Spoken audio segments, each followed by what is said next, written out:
ప్రార్థన. కృపా సత్య సంపూర్ణుడగు మా పరలోకపు తండ్రి, మీ ఘనమైన ఉన్నతమైన నామమునకు వేలాది వందనాలు స్తుతులు చెల్లించున్నాము యేసయ్య. ఈ ఉదయకాల సమయమున మీ యొక్క వాక్యమును ధ్యానించడానికి ఇచ్చిన తరుణాన్ని బట్టి మీకు వేలాది వందనాలు స్తుతులు చెల్లించున్నాము తండ్రి. మీ ప్రియ బిడ్డలు వాక్యమును వినుచుండగా మీ నోటి బోరగా నన్ను వాడుకొనండి. నాలో మీరే ఉండి మీ మాటను పలికించండి.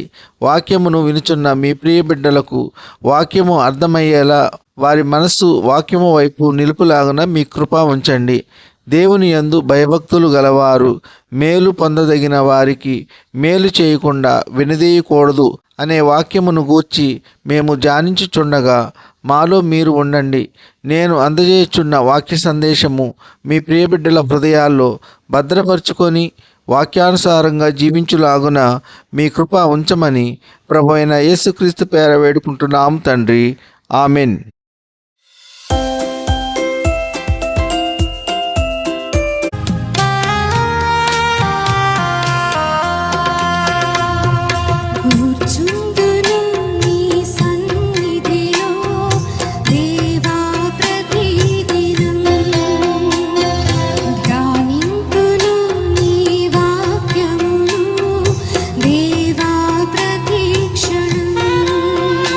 Praise the lord. హల్లెలూయా. ప్రతిరోజు దేవుని వాగ్దానములు వినిచున్న మీ అందరికీ నా హృదయపూర్వక వందనములు తెలియజేయుచున్నాను. ఈరోజు దేవుని వాగ్దానము పరిశుద్ధ గ్రంథము నుండి సామెతల గ్రంథము 3వ అధ్యాయము 27వ వచనం. మేలు చేయుట నీ చేతనైనప్పుడు దాని పొందదగిన వారికి చేయకుండా వెనుక తీయకము. ఆమెన్. హల్లెలూయా. సొలొమోన్ రాజు గారు వాక్యం ద్వారా ఈ విధముగా తెలియజేయుచున్నారు. మనము మేలు చేసే వారిమైతే తప్పకుండా మేలు జరిగించాలి. దేవుని యందు భయభక్తులు గలవారు, దేవుని చిత్తమును నెరవేర్చేవారు, దేవుని నామమునకు మహిమ ఘనత కలుగజేయువారు భక్తిహీనుల వలె ప్రవర్తించకూడదు. భక్తిహీనులకు దేవుని భయము ఉండదు. వారు దేవునికి భయపడరు. భక్తిహీనులు మూర్ఖులు గనుక వారు మూర్ఖముగా మాట్లాడతారు. ప్రియ సహోదర సహోదరి, దేవుని భయము గలవారు తప్పకుండా మేలు జరిగించవలసి ఉన్నదే కానీ మేలు చేయకుండా వినదీయరాదు. ప్రియ సహోదర సహోదరి, మేలు పొందదగిన వారికి మేలు చేయకుండా వినదీయరాదు. క్రైస్తవులు అయినటువంటి వారు మేలు చేయటయే గాని ఎవరికి ఎటువంటి అపకారము చేయకూడదు. మనము ఎటువంటి వారికి మేలు చేయాలి? ఆపదలో ఉన్న వారికి మేలు చేయాలి. వేదన, బాధలు, కష్టాలు, కన్నీళ్లలో ఉన్న వారికి మేలు చేయాలి. బీదలకు, అనాథలకు, దిక్కులేని వారికి, దీనులకు, అంధులకు, ఎటు దిక్కుతోచని వారికి మేలు చేయాలి. యథార్థవంతులకు, సత్యవంతులకు, నమ్మకము గల వారికి మేలు చేయాలి. మేలు చేయనది మనము కలిగి ఉంటే తప్పకుండా పొందదగిన వారికి ఆ మేలు చేయాలి.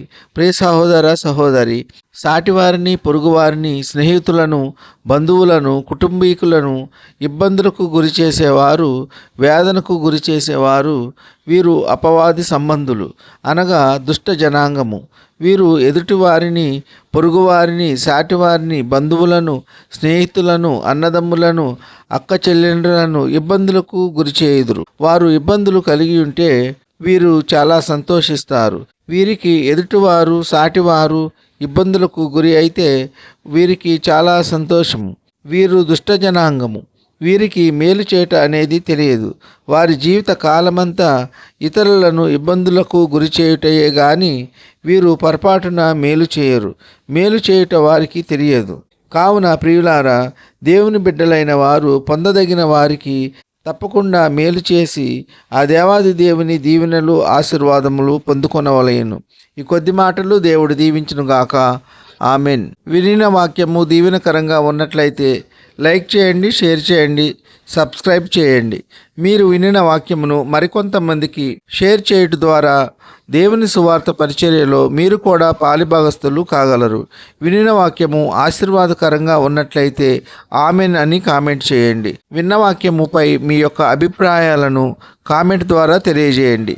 మీ ప్రార్థన అవసరతల కొరకు మా ఫోన్ నెంబర్ 9676389821. ఇట్లు ప్రభు సేవలో మీ సహోదరుడు Kola Daniel. God bless you.